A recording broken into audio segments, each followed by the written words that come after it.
ketika pimpinan umat Katolik dibuat kaget dengan ajudan Presiden Soekarno yang beragama Katolik di tengah negara mayoritas Muslim. Pada 13 Juni 1956, Bung Karno mengadakan perjalanan muhibah ke beberapa negara untuk memperkenalkan Indonesia dan meningkatkan hubungan dan kerjasama.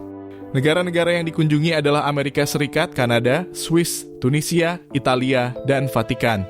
Vatikan adalah negara Eropa pertama yang mengakui kemerdekaan Indonesia, tepatnya pada 6 Juli 1947. Berkat Uskup Albertus Sugio Pranoto, Indonesia menjalin hubungan bilateral dengan Vatikan 2 tahun setelah kita merdeka. Kedekatan kedua negara terus terjalin hingga 1950 memiliki kedutaan besar. Tak heran bila Bung Karno pernah 3 kali berkunjung ke Vatikan, yakni pada 13 Juni 1956, 14 Mei 1959, dan 12 Oktober 1964.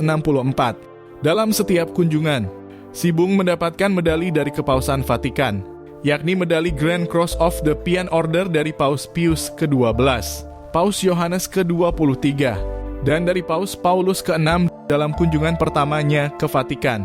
Bung Karno diterima pimpinan umat Katolik di dunia saat itu, Paus Pius ke-12. Bung Karno sekilas berbicara dengan Paus dan memanggil ajudannya, Mayor Korps Komando Angkatan Laut, KKO, Bambang Wijanarko, untuk diperkenalkan juga kepada Paus. Bung Karno kemudian menjelaskan bahwa Bambang Wijanarko adalah penganut Katolik yang soleh.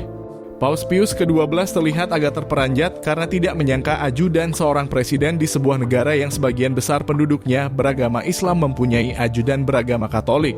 Bung Karno pun menjelaskan hal ini dapat terjadi karena Indonesia mempunyai dasar negara yaitu Pancasila.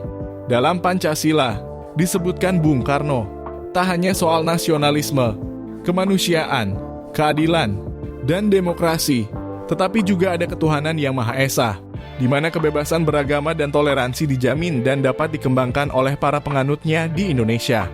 Jadi, bangsa Indonesia menganut religiositas yang dijamin dalam sebuah Pancasila sebagaimana termaktub dalam amanat pembukaan dan batang tubuh Undang-Undang Dasar 1945. Paus tampak tersenyum dan mengangguk-angguk tanda mengerti dengan penjelasan Bung Karno.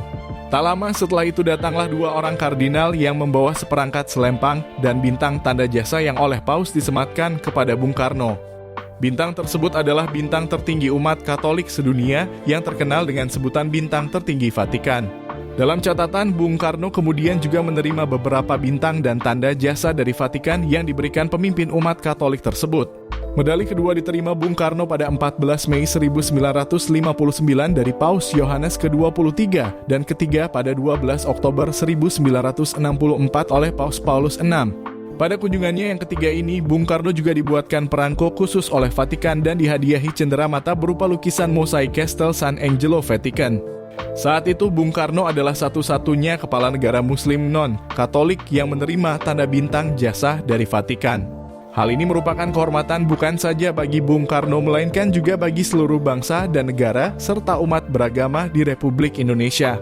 Bung Karno dianggap oleh ketiga paus tersebut pemimpin yang bisa mengayomi tak hanya mayoritas penduduknya yang Muslim, tetapi juga menghormati dan menerima warganya yang beragama lain seperti Nasrani.